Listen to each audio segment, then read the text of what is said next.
Hey everyone, thank you for listening to the Gray Stage podcast. Before we get started here, I just want to remind you that if you haven't heard about Anchor, it's the easiest way to make a podcast. Let me explain.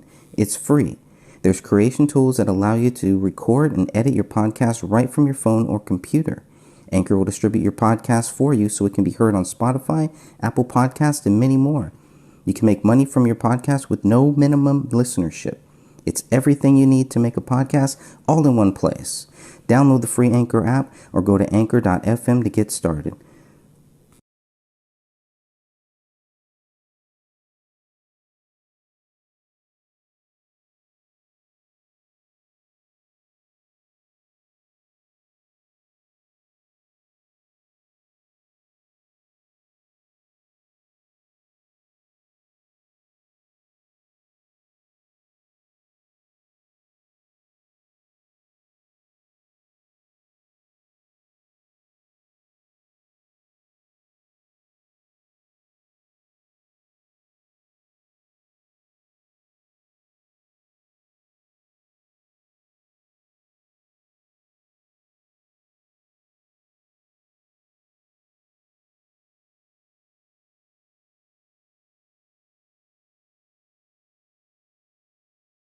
The Gray Stage by Greg Fernandez Jr., Mind Body Soul Productions, 2020.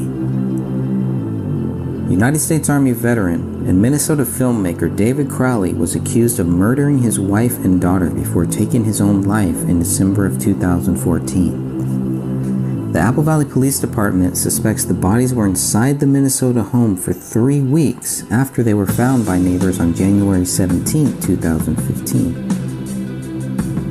Within 24 hours of finding the bodies, authorities assumed this was a double murder-suicide. The culprit was deceased, and the public was not in any danger. On the day the bodies were found, authorities did not see a bullet hole in the living room ceiling or a bullet in the living room carpet. These were two of the most important items in this case, as they were tied to David Crowley and his daughter. It was only after investigators were told of their existence that they returned to the crime scene on 2 separate occasions and retrieved the 2 spent rounds. What did authorities find in the Crowley house that proved David Crowley murdered his wife and daughter and then killed himself? Without a motive, and with the absence of guilt, the case was closed with the status of exceptionally clear. If David is truly guilty of this crime, then authorities should be forced to prove their theory. The Gray Stage exists solely because of the official conclusion as stated on page 92 of the Apple Valley Police Reports PDF.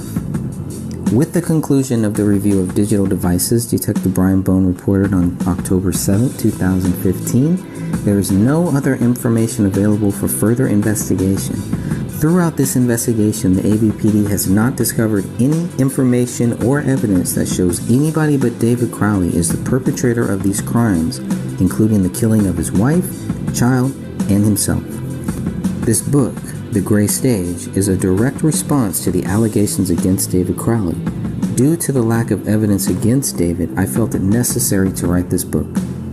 One of the reasons I decided to write The Gray Stage was to help convince the Apple Valley Police Department to reopen case number 1500303. Either the Apple Valley Police Department should be forced to prove David Crowley guilty or they should admit the case is unsolved. Because the official investigation failed to prove David Crowley guilty, I can only assume he is not.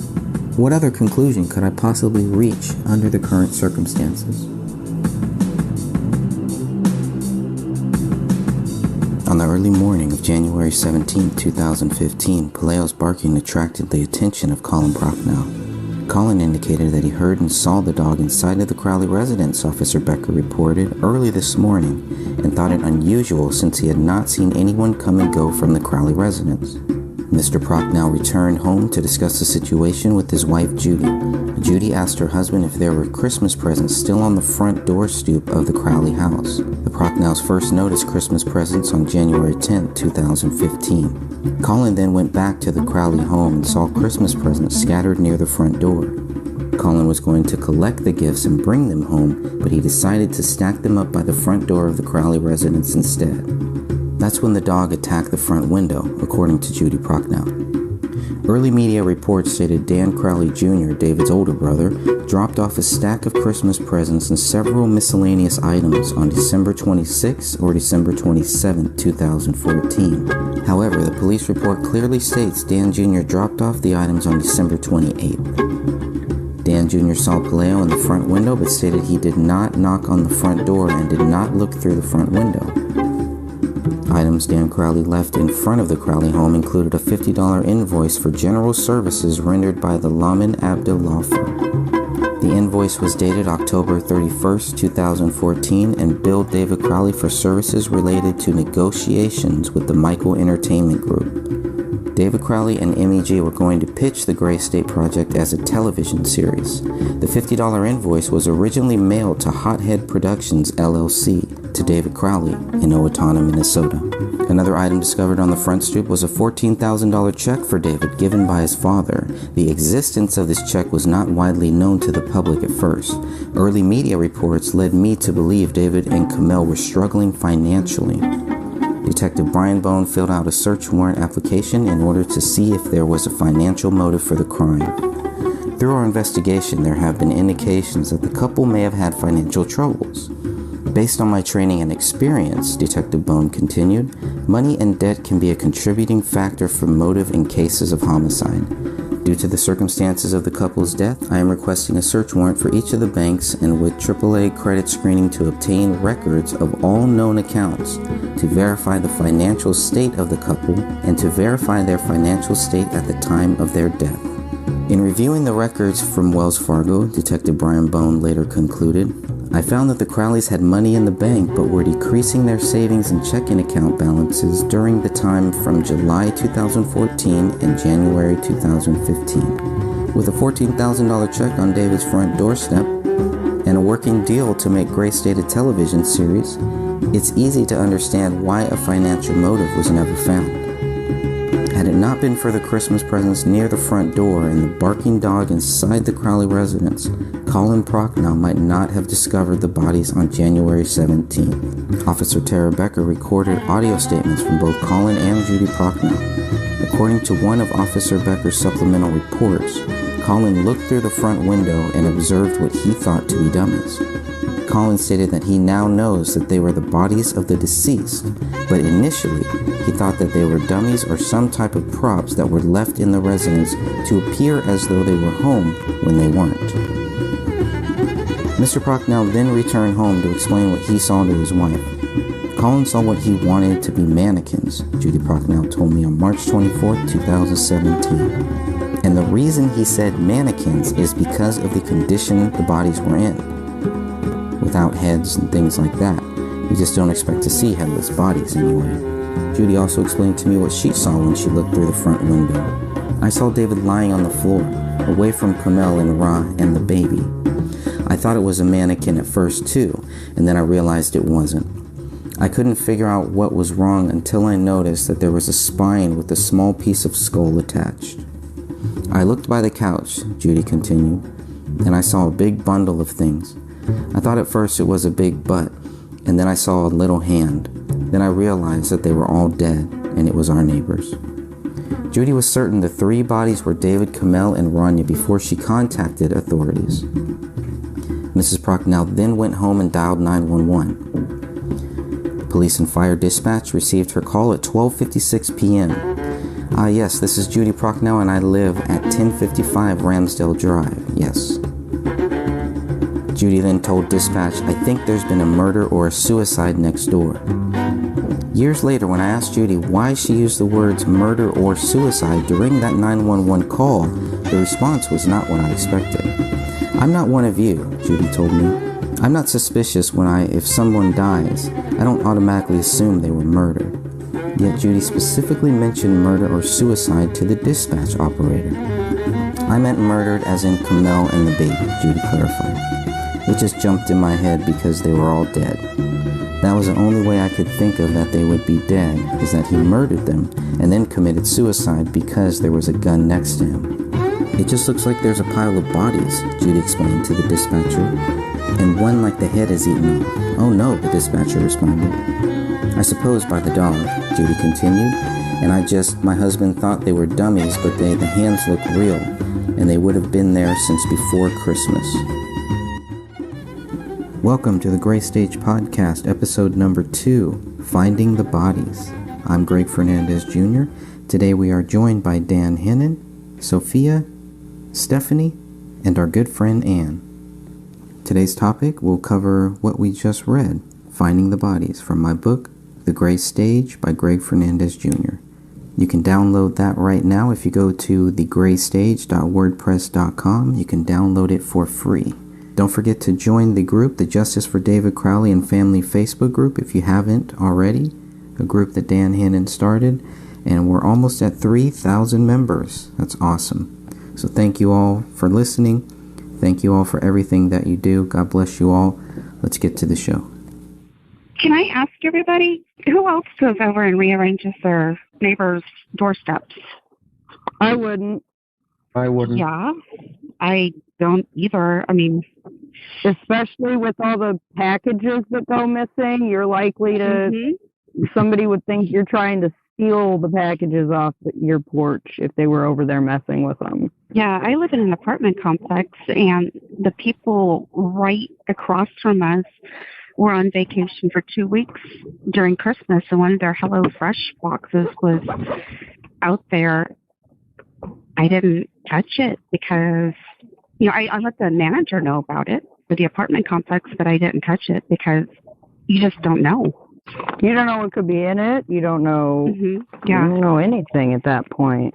And, I just didn't want to get blamed for anything that happened. So I think the apartment complex sent them an email, but that was about it. And it stayed there. They were very lucky that it stayed there. Holland Prochnow sees them scattered, stacks them up. Do they look like they've been there for 3 weeks? They had been there for a few days, especially because one of them looked rather damp. The one that was wrapped, that looked pretty damp. The paper looked warped. So, to me, it looked like a few days, but 3 weeks? No. I mean, they're not noticed until January 10th. I don't see that paper bag not being just completely saturated if they were there for that long. Yeah, I'm surprised that the paper bag stayed on that doorstep. If it had been windy and knocked those packages everywhere, I could see that taking it down the block if something wasn't weighted on top of it.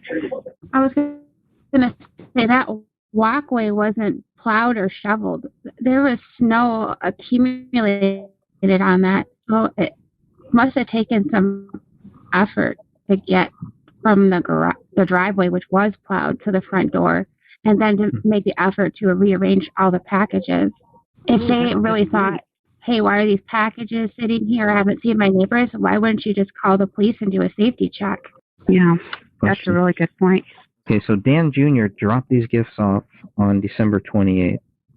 You only have one person, really, who sees them January 10th. I don't think any of the other neighbors mentioned seeing any gifts aside from that day. And then, of course, you have the $14,000 check, too. Which I find is odd because Dan Crowley Sr. wasn't calling to say, hey, how come you haven't cashed this? There's no mention of any emails or text messages, from Dan Sr. I think that out of everything, that would have been a major key to reach out and ask about. I think that check being there is what really made me go, wait, what?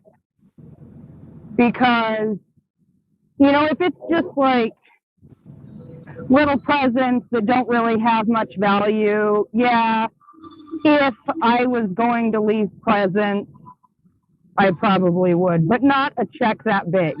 A check that big, I would never leave on anybody's doorstep. I don't care how rich you are, you're not going to leave that much money on a doorstep and not at least contact the person or knock on the door or something, like either when you're doing it or shortly after you've left them there, to make sure that, you know, they got that check. Here's what I would say about the check, because this has come up over the last 5 years. So the concept is this: the size of the check is huge, and some say it's you know, really large, some say it's not, and we found out that it's the tax amount that's I think the maximum you can give someone on a tax year for tax reasons to consider it as a gift. And so if Dan Crowley Sr. did this for each one of his you know, 3 children, it would make sense.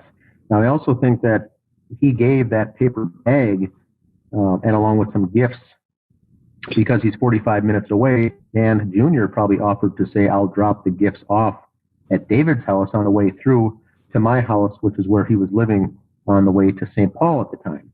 And so that part makes sense, which we have to assume that if Dan Jr. dropped the gifts off, is more than likely 100% true. Dan Sr. wouldn't have known that he wouldn't have stopped over, opened the door, dropped, you know, given a hand to hand to David. We hear a lot of, you know, why would the check be left there? Number one, Dan Jr. didn't know a $14,000 check was in that bag, more than likely. And Dan, he was probably mortified when he found out later that Dan Jr. just dropped everything off on the steps and left.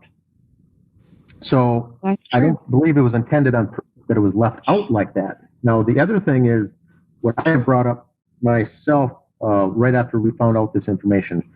I would be cognizant of the fact if I gave someone a $14,000 check to check with that person to see, assuming they would have cashed it right away. That's the intent, that's the purpose of the whole thing. And after a week went by and it still hadn't cleared, you don't have to wait till the bank statement to come. You can certainly log on and see that it still hadn't been cashed until 3 weeks later raises my eyebrows that he didn't check. Now, what Sophia said, we don't see text evidence or phone calls that Dan Sr. was calling David to say, hey, what's that check? How come we didn't cash it? It's still, you know, sitting out there outstanding as if it hadn't been cashed. But I don't think Dan, the dad, knew that it was sitting on the front stoop for 3 weeks. Even if it wasn't sitting on, you know, maybe it was only sitting there for a week. I still think that he took all that stuff from Christmas when he left the residence from celebrating Christmas, and, you know, maybe he hung on to it for a couple of weeks and then dropped it off on January 10th or so. As far as that's the first evidence that we see of any of the neighbors physically seeing gifts on the step. But I do believe that Dan Jr. had all this stuff in his possession the whole time. The gifts, the honest to goodness gifts from the family, some of the gifts from himself, and a package from his father that was just in a paper bag that I believe was stapled shut. So I don't think Dan Jr. knew the content of what was in the bag. If he did, he probably would have signed over that check for himself, I guess. But I don't want to assume anything. But the last thing on that, too, is if Dan Sr. was in on this scheme, it certainly makes him look good, like a caring father, you know, giving cash to his son. Well, we know they were on bad terms and they weren't speaking, and David wasn't telling him the truth of what was really going on in his life. If Dan Sr. was in on it, that's a great alibi here. A big sizable check there, knowing that the recipient would never cash it. It's only going to make him look good when the investigators get there. So that was also tossed about as an option, that he left it on purpose, that amount, that huge amount, you know, as a gift at Christmas time, as a loving dad and a doting father to his son and wife and granddaughter. That could also be the case, because that's what alerted me when I saw the amount and the size of that check. I thought that's very convenient, because who's going to blame or even want to point a finger at Dan Sr. by being such a nice, caring, doting dad? But if he did that on purpose, knowing that it would never be cashed, I'm surprised he didn't write a check for $50,000 or $100,000. But, you know, it was at $15,000, which means he probably did have some logic in there about that tax code. Maybe he had done this in the past. We know that Dan Sr. was on not good terms, and Dan Sr. was caught lying to authorities in the police report with his various phone calls and text messages that were not validated or supported by evidence. So who knows? That's some really good insight. Thank you so much. Yeah, absolutely. Anything else on the $14,000 check or the all those presents and all that stuff that was found on the front stoop? I have. This is Dan. I have one more comment on the gifts. Some of the presents, if you did look at those photographs of the contents of the gifts that were Christmas gifts from the brother Dan, there were target and shooting practice and targets, not just of regular, simple bullseye targets, but they were all morbid and zombie type of images and skin falling off and skeletonized kind of images, which leads one to suspect that this was planned and arranged, and he was included in the killing. Was this some type of a message sent or a coded, something else? That the images of some of those, of the hand, of the skin coming off the hand, and the skeletonized fingers of these dead zombies, on the shooting targets were very strange. And those were the gifts from Dan Crowley Jr., the brother of David, who dropped them off, and who was more likely connected with this case in some way, shape, or form, either directly or indirectly, was connected. Did he buy those on purpose in the target practice? Very, very strange. Remember, he had been not on good talking terms since August of that year with his own brother, and whatever was said by Dan Jr. resulted in David ultimately crying, and Commell had to console him after whatever happened. So we know whatever it was pretty serious, and it caused the irreparable connection there with that they stopped talking altogether. It damaged that relationship so bad. But who knows? But then to go out and get them like target shooting gifts and being nice to drop off the gifts there, who knows? It was very, very strange. And then to go back earlier to the dates, we know we got the dates wrong, but just to clarify, it wasn't Dan Jr. who got the dates wrong. He said to police that it was the December 28th that he dropped them off. The Star Tribune article that was quoted by another friend, Mason Hendricks, said that he thought that the brother Dan dropped him off either the 26th or the 27th. He couldn't remember. And so he may have gotten the dates wrong, or it may have been what Dan told him. But we don't have evidence that Dan Jr. Told Mason that it was the 26th or the 27th. So we don't know that Dan got it wrong. He certainly may have, but we know the Star Tribune just quoted what Mason said, and he said 26th or 27th, and that was coming right from Mason Hendricks. Okay. We really don't know. It may have been on purpose once again, all to serve as a distraction, being the first two dates were wrong, and then we finally get the 28th, and now we find out 5 years later that the 28th more likely wasn't true either. All three of those dates could have been set as a trap, as bait to get us focusing on what date they were dropped off, when in all reality, all three dates were wrong. Yeah, because they have a habit of giving us wrong information. Correct. And I think it's just a game to them. That was done on purpose. That could have been a misinformation. The difference between, for the newer listeners out there, the difference between misinformation and disinformation is really one word. It's the word intent. Misinformation is you honestly didn't know, you just got the dates wrong. It sounds like that's what Mason Hendricks happened here, was misinformation. But we know that Dan Crowley potentially lied to police when he did tell them it was the 28th. If those gifts weren't laying there that entire time, then that's a lie. And then all three dates would then potentially become disinformation, meaning it was done on purpose to sidetrack, to mislead, to deceive. And so that's more likely, I think, what we're dealing with here. But we don't have anything to support that. The only two questions I would have on that $14,000 check was, like you were saying, is this something that David's dad does for him every year? The other thing I would like to know is what date that check was dated. What date was that check signed on? And the other thing with the $14,000, just to jump in here, is that's something that Dan Jr. or even Allison, the sister, could have come forward with either on our page or left a message or a note to say, look, Dad's been doing this for all three of us kids for 5 years, something to the effect. Or, heck no, we've never heard about it. Why the heck was he giving it to David, not us? We could have given something like that. We could have been, provided something like that. But then keep in mind, if they did willingly provide some kind of information like that, it would have probably been doubted or scrutinized anyway. So I think that's more of it's a horse apiece there. But the $14,000, very interested. It does seem to lend credence to the fact that the family was having trouble financially, which they also thought that David and Commell were having financial, they were fighting off some debt. They weren't able to pay bills. And here you see this big check that kind of, to young investigators, homicide detectives like this, they probably thought, wow, they were having a hard time. So maybe he did snap. Not soon enough. He didn't open that mail soon enough to get this check. It may have changed his decision from killing his whole family. So I think it also helped to cement the fact that they were having financial problems, which to me is sketchy. The whole check is sketchy because it only favors one side of the narrative. Dan Crowley looks better for sending it. David Crowley looks worse for potentially, allegedly needing it. When in fact, if it was just a gift and no one needed it, Dan Crowley Sr., the father, was known in the Owatonna area. Neighbors and family and friends did call him a millionaire. Whether that's true or not, he did have money, he did have extra cash, and he was successful. And at the end of the year, if he wanted to get rid of some of his tax debt or tax burden and give gifts to the children to help defray that, that would certainly make sense.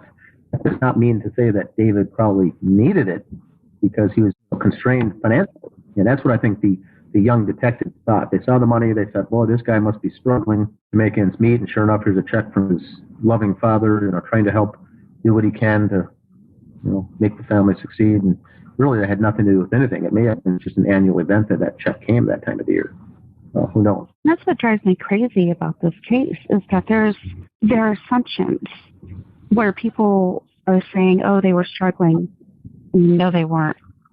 They had money. Their bills were paid. They weren't in debt. They were paying for a house and stuff like that.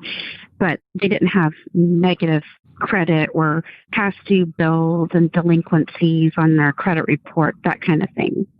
Yeah, I agree. Sophia, I agree because even that narrative was pushed all the way up until we received the bank statements that they were in financial straits. They were struggling financially to try to make ends meet.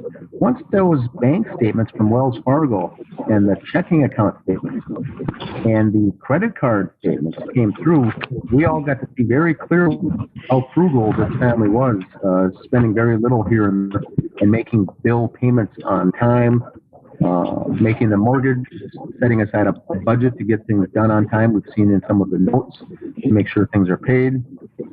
There was only one instance that I saw over the entire year that they were late on a payment and did get hit with a late charge. And that was it. So that was not a regular occurrence. They were very frugal, prudent people as far as young family, a young married couple at the time paying bills. That they were not behind, they were not ahead. They were, I think they were very good. They were very prudent. And after looking at that, really impacted me by looking at those statements. And it reminded me a lot as a young married person with children, the type of bookkeeping and the accounting that I myself did. Notes here and there and reminders to pay bills and things like that. So they were very, I think, honest to goodness, doing the right thing, having the bills come in and paying the bills, paying their bank statements in full, and living not outside their means at all. They were not living extravagant at all. Didn't they have some real estate company in California that was running a credit check on him and Kamel? Yes. It was ran 2 times, I believe, once in October or November, one of those months, and then again in January.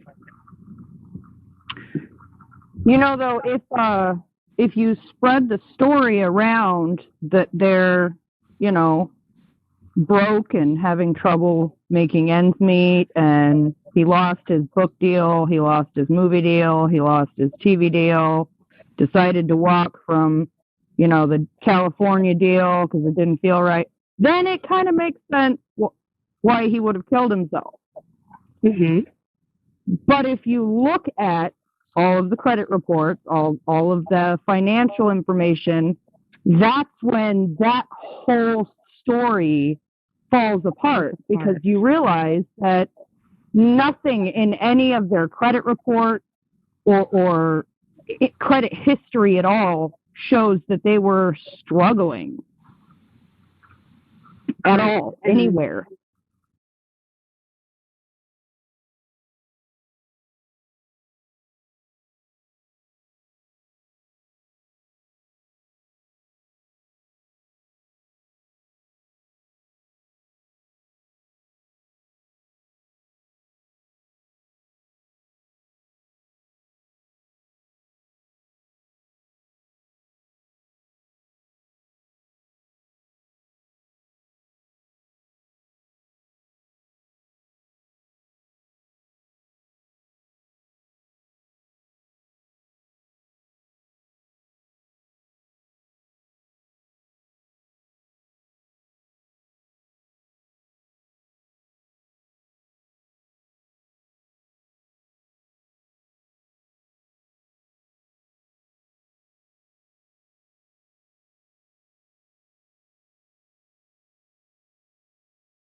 then Camille makes 2 phone calls the very day that the payment for the house bounced. And basically that was just a automatic withdrawal from David's other account. I'm trying to remember this. Like it was set up already. Mm-hmm. It was a transfer Yeah. into one account. Correct. And so she just made 2 calls, and the second call was the one that transferred the money from David's account to that account, their joint that paid for the house. So it was done very quickly and settled. And there was a rumor going around over the summer saying that their house was in foreclosure at the time of their deaths, and they were behind in their bills and struggling and everything. And that was not the case whatsoever. Yeah, I was going to say, I think it was in the Apple Valley Police Department report. Did they find some, like, silver bars in the basement, too? I remember seeing that. Or gold coins. Yes. Yeah, something both like of them, that.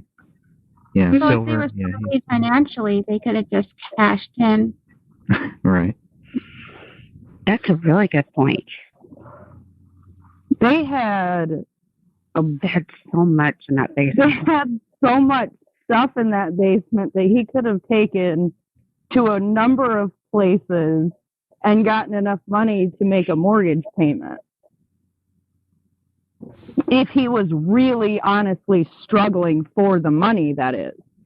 I'd like to bottom of page 5, just Yeah. clarify 2, what I would call carefully crafted statements by police, whether it was intended or not. But you do see that Detective Brian Bone says that through our investigation, there have been indications that the couple may have had financial troubles. Key word there is may. I think a statement like that could be written about any family they find in a murder, suicide, or a murder. It's very open-ended the way he phrased that there may have been financial difficulties. That could be with anybody. And then he goes on to say, based on my training and experience, which is very interesting to say, it's beefing up his credibility, a statement like that. It says money and debt can be a contributing factor for motive in cases of a homicide. That statement I would agree with 100%. That's most of your motives for crimes are that money and debt. He's not saying anything about the Crowleys here. He just says history and training shows that money and debt can be a contributor to homicide. That's a fair statement. Yeah. He goes on to say that due to the circumstances of the couple's death, he's requesting, a warrant for the banks to verify the financial state at the time of their death. I think that's fair to say, and he did get that. He did get the information from Wells Fargo. Then he goes on to say, and this is the last thing, is I found the Crowleys had money in the bank, but were decreasing their savings and checking account balances during the time from July to January, 2014 to 2015. That I feel is a very interesting word sentence by Detective Bone.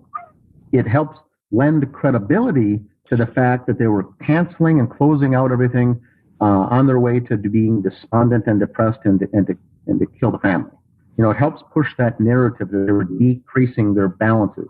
Now, I've seen the bank balances and the credit card statements from every month that Brian Bone is talking about here. In some balances, they're higher. Some balances, the monthly balance is lower. There's no trend there whatsoever. So I find that very odd that he put that in there like that, making it sound that the trend was going down, that it was getting down to almost zero. It's kind of what he's alluding to here, is what he's trying to make the reader think by reading this. So I think he's planting, more seeds are being planted with a statement like that. I found it very normal, I guess you could say, if they were planning on moving from Minnesota to another state. It, to me, almost seemed like they were just going through getting everything set and ready to move. Like they went to the dentist, which that's something I did before I moved to a different state. That way I had everything up to date and I didn't, in case there was some time between losing one insurance and getting onto another one. But in looking at that kind of stuff, in my opinion, I didn't see anything that really said that they were desperate or hurting for money. It all seemed pretty natural with what they were doing. It didn't seem at all like they were planning a double murder suicide or anything like that, because why would you care if you go to the dentist or not if in 2 weeks you're going to be blowing everybody's head off? Yeah. Yeah, and they had, not only were looking, they were actually had I believe they had a real estate agent in California that were already looking at homes for them. And so they were planning on moving, and they had already decided, which state. It wasn't just simply to move. And they had zeroed in on a location in California that they were looking at homes already, narrowing down the criteria search as far as what kind of home they would like to live in. So Detective Bone, I think, was wrong on that information. He could have done further drill down searches on this to conclude that they were not having financial problems. In fact, they were looking to move because of this contract deal. And the other thing to consider too, they had their daughter enrolled in a very expensive school. Yeah, I didn't think about that. That is correct. That was in Minnesota here, that type of the Montessori that she was enrolled in was no cheap school. That was a higher end learning option for her at that age. And you got to go through, and they'll do a credit check and a background, and you got to qualify just to send your child to that school. So I think all of this information lends with actual evidence that lends credibility to the fact that they were not in financial dire straits.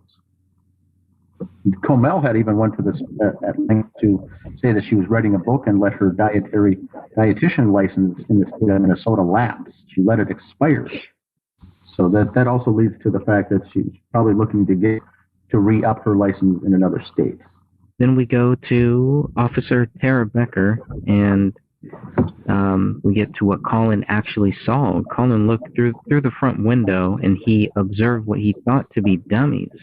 Here's the thing. He thought that they were dummies or some type of props that were left in the residence to appear as though they were home when they weren't. I mean, it's not only weird to just think that these were dummies, but looking at how the bodies were actually laid out, what happened to those bodies and everything, that was made, it was made so that somebody would think that they were home when they weren't. I don't see how the way the bodies were laid out, how anybody could assume that was purposely done, because I don't know anybody in their right mind that would lay dummies out like that.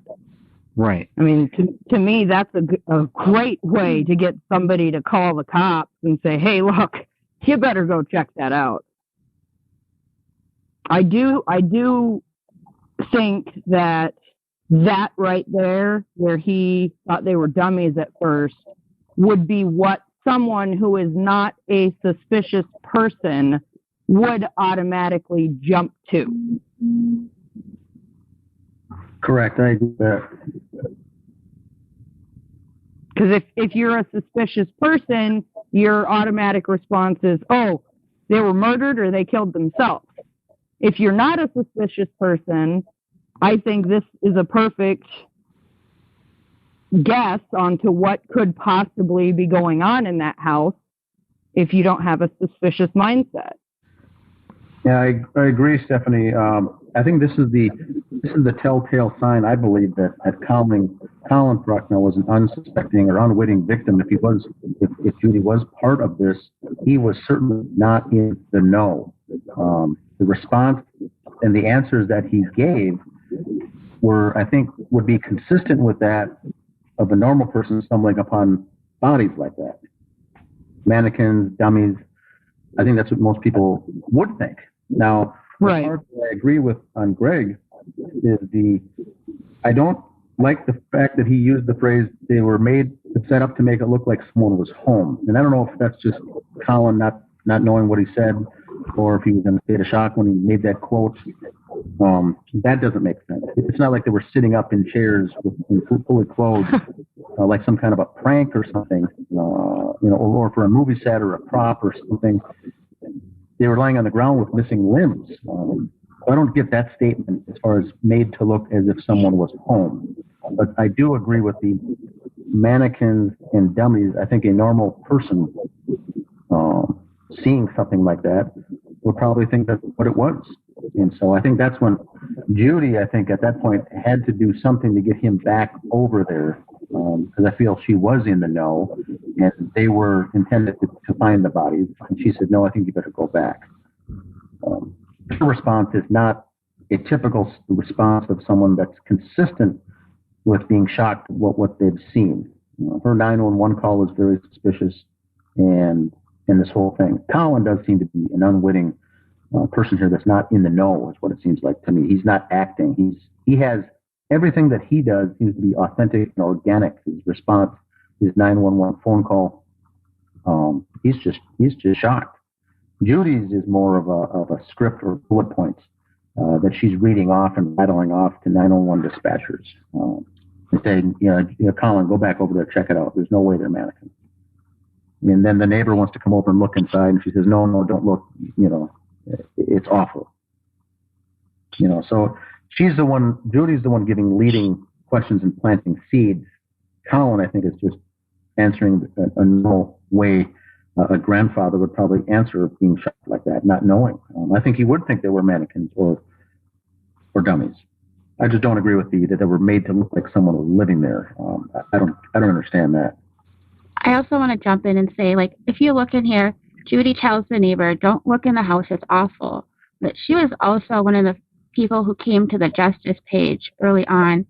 And initially, people actually were very sympathetic towards her and felt bad at what she saw. And she went into graphic detail early in this case of the condition of the bodies.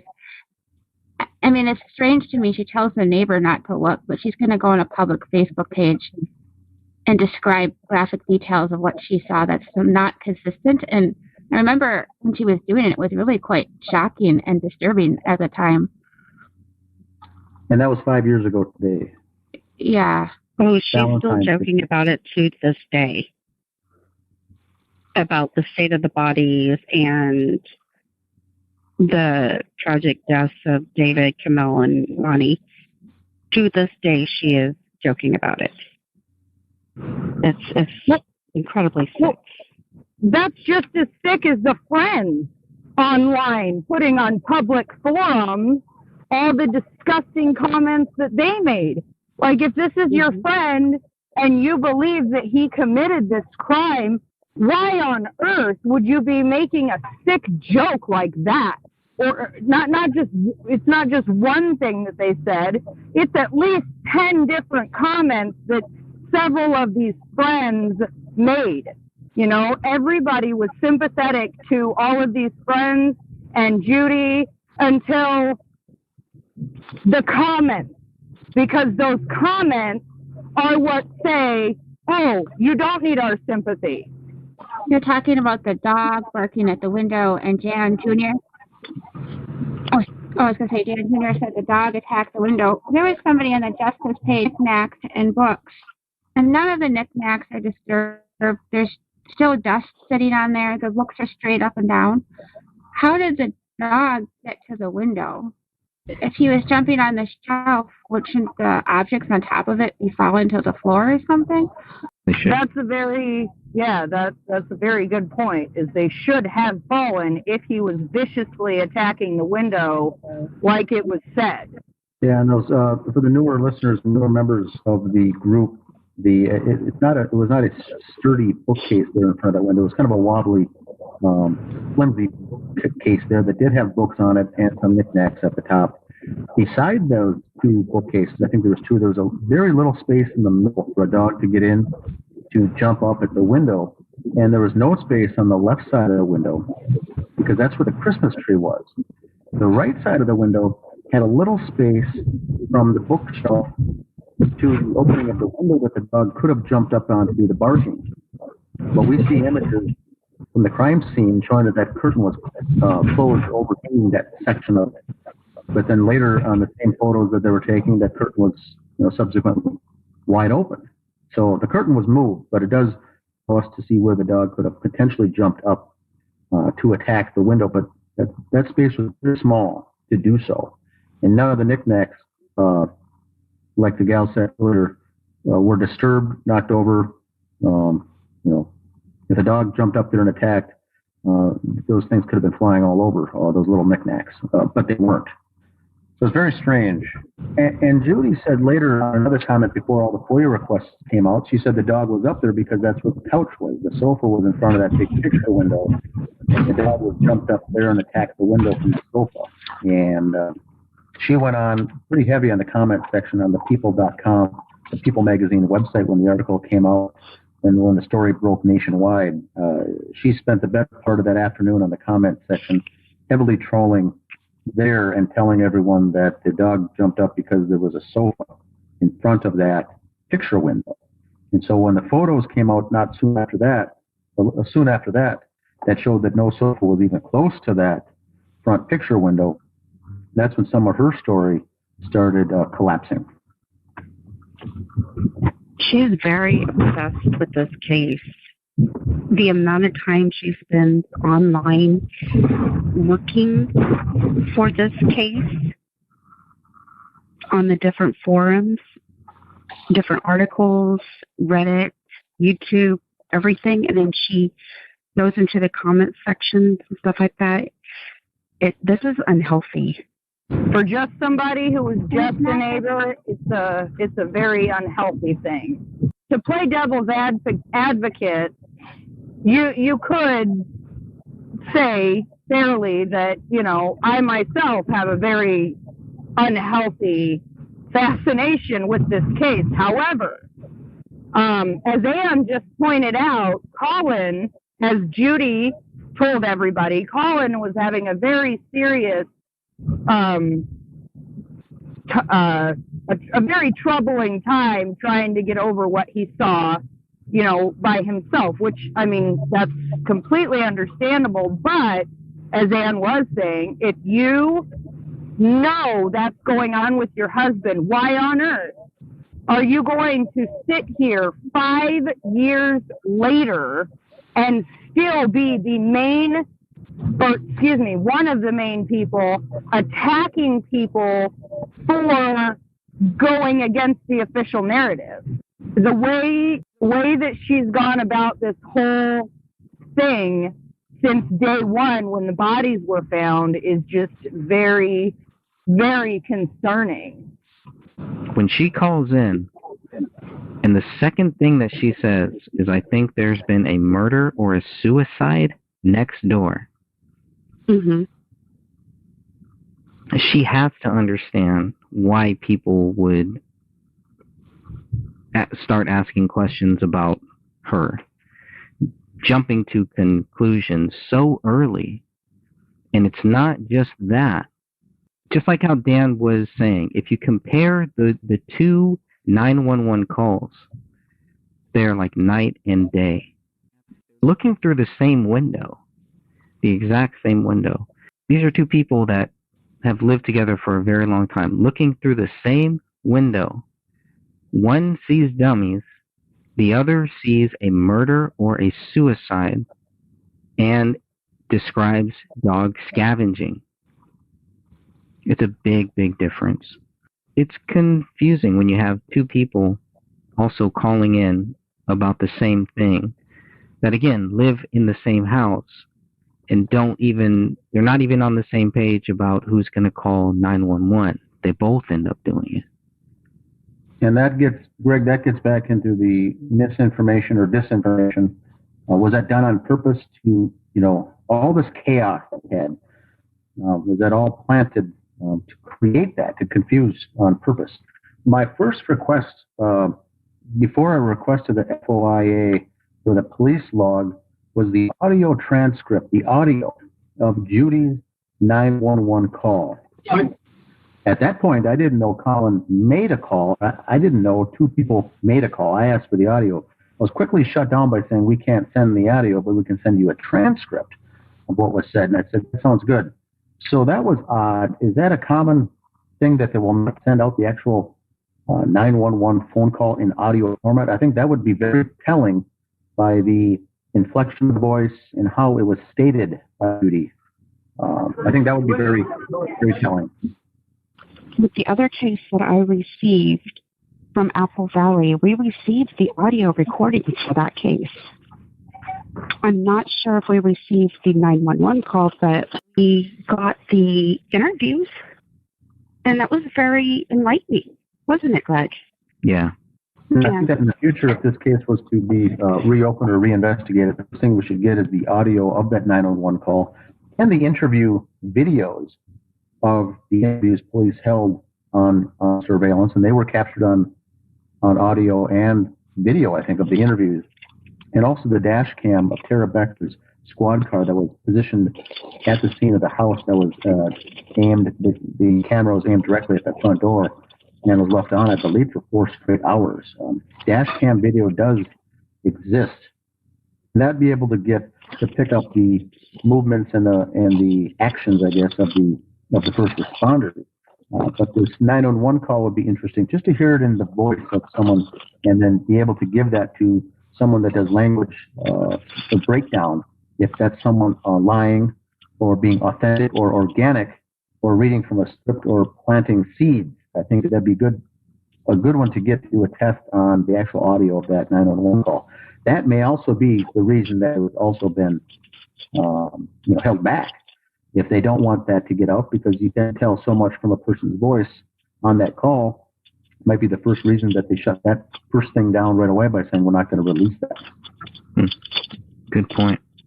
Now there's 2, so we want both of those calls, right? From Judy and Colin.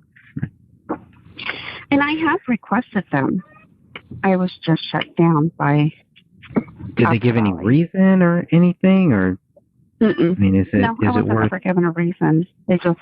I don't see why they won't just give. Yeah, they just hand out the same thing, almost as if, okay, well, if somebody asks for this, just send them this. But I mean, they should at least give us a reason. Maybe we should press them on that a little bit. There should be a reason for that.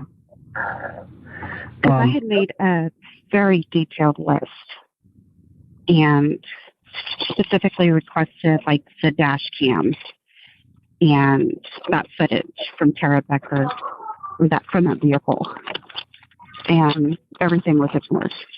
Every single thing that I asked for was ignored.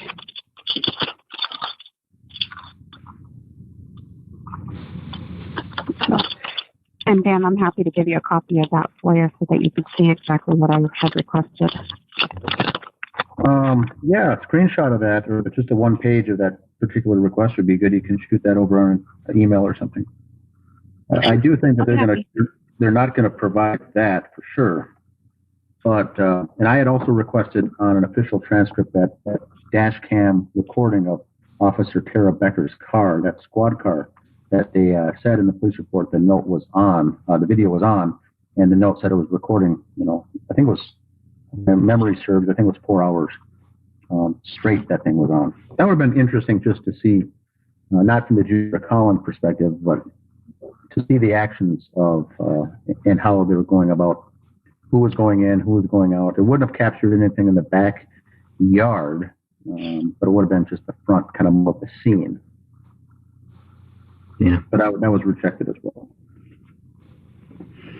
I don't see why it would be an issue, though. I mean, it's just playing it at the house.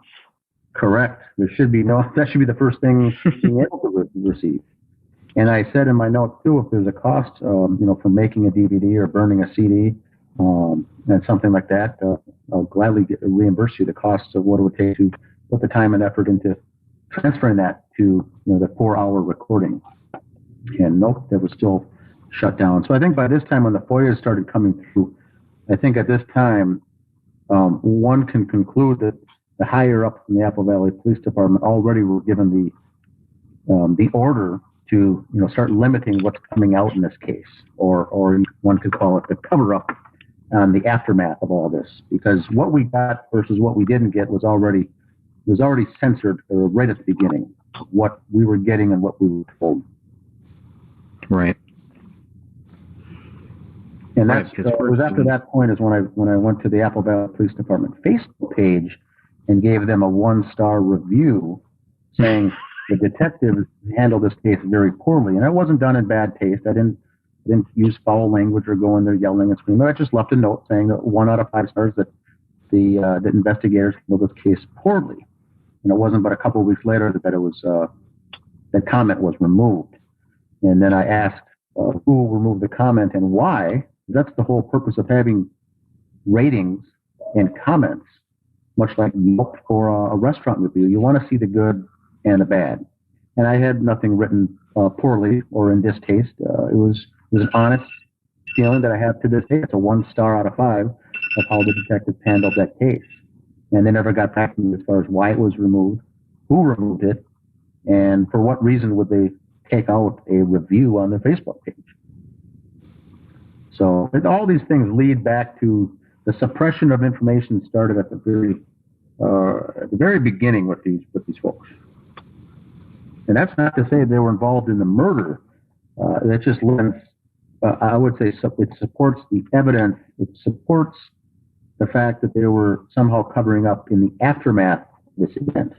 Yeah, we're going to go ahead and wrap it up unless anybody else has anything else on the 911 call. I think that's a great place to kind of end it. We'll end it on page 9. I'd like to make a quick comment about the 911 call, and that's if you were looking in your window of your neighbor's house and seeing these horrific scenes, you have no idea what happened or if there's a danger in your neighborhood. Why would you leave your spouse and make 2 separate 911 calls? If it was me, I wouldn't let go of my spouse. I'd want to keep that person in eyesight and be safe. I just thought that was bizarre. And then they didn't seem to realize the other was calling. Around this time, Colin Prochnow called 911, but before he did, Colin went 1 house east of David's and spoke with Tuppy. Now, Officer Tara Becker reported what happened next. Tuppy stated that the Crowleys were brought to her attention today when her other neighbor, Colin Prochnow, came over and asked if she knew where the Crowleys might be. Tuppy stated she thought they had possibly gone to Texas for the holidays and just weren't back yet. So she called David's landline. Is that the landline number? The 0461? I thought it was a cell phone number. Have a landline. I didn't think they had a landline either. Okay. And that's possible that she just got that wrong or that... I thought maybe Mr. Alam, wasn't he paying for their cell phone lines at one point and then he stopped, so they had to get new numbers? I just kind of thought that was the reason that the call didn't go through, but I agree. It's odd that it's almost like Judy had to race Colin to the phone, and then the 911 operators, the way he spoke to Colin, I thought that was really rather odd, because wouldn't you be wanting to, right, wouldn't you be trying to get as much information as you can, you know? Like, it's almost like they were like, listen, we already talked to your wife, so why are you calling?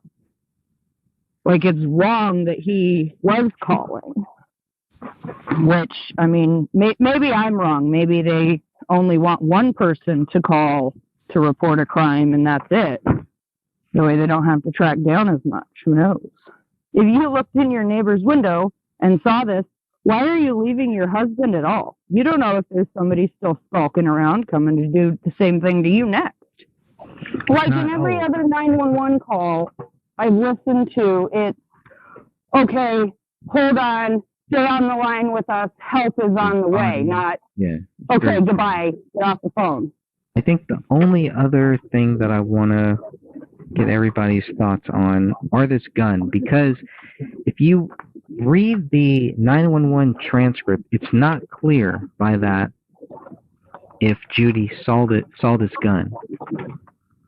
Just in this call, if we're just looking at this call here, And she's saying that Colin saw it.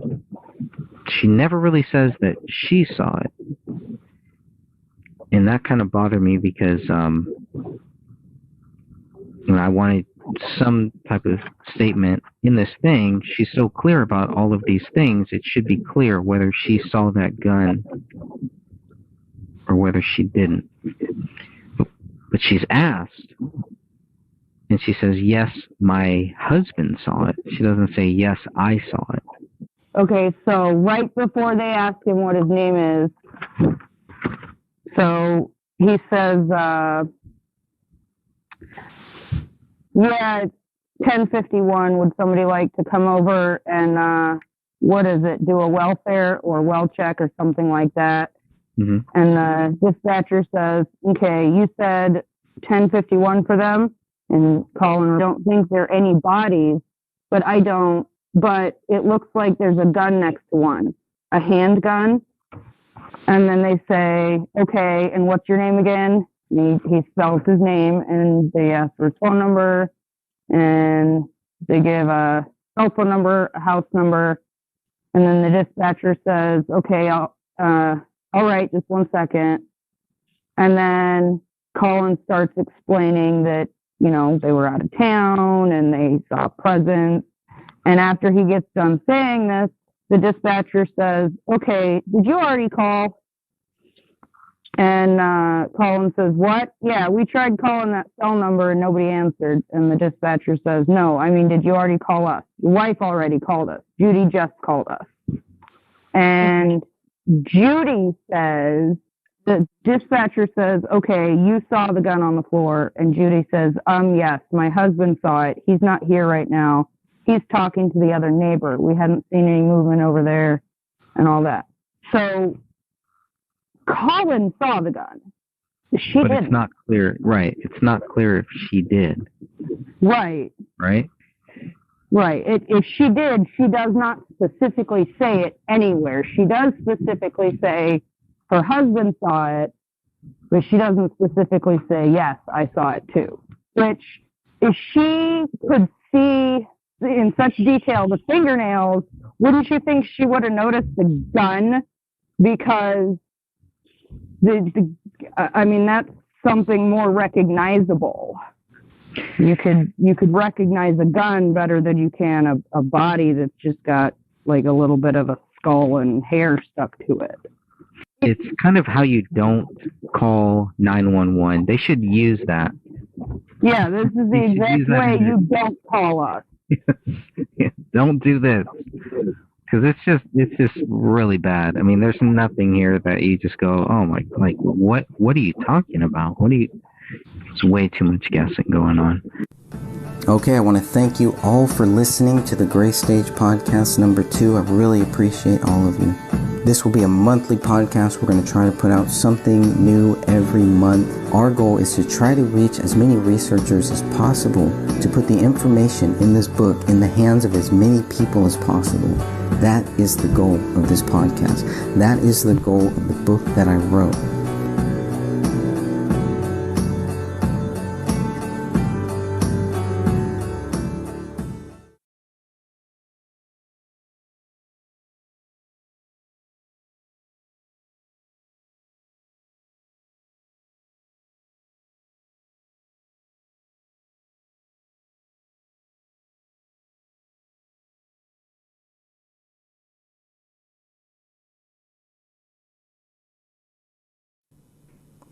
Hey everyone, thank you for listening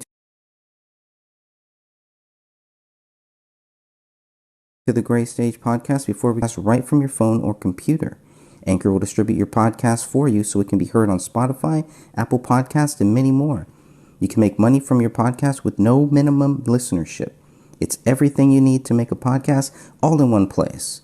Download the free Anchor app or go to anchor.fm to get started. Hi everyone, thank you for joining me here. This is going to be part of a bonus show for the podcast, the Gray Stage Podcast. And we were informed that let me take a few steps back here. One of the big questions was one of the questions that I had was, what was the last known interview that David Crowley ever did publicly? Now, we know he was posting on Facebook and on social media publicly up until December, and it doesn't appear to be anything weird or anything odd from his other posts, going back all the way to 2012 and all of that. So I don't see anything strange about what he was posting in those last couple months on social media. But trying to find the last known interview or podcast or anything that David Crowley did, I couldn't really find anything for 2014. So I don't know, that was like, well, maybe he just didn't record anything in 2014. But what you're about to hear right now is a very special interview with someone who was listening to a podcast in 2014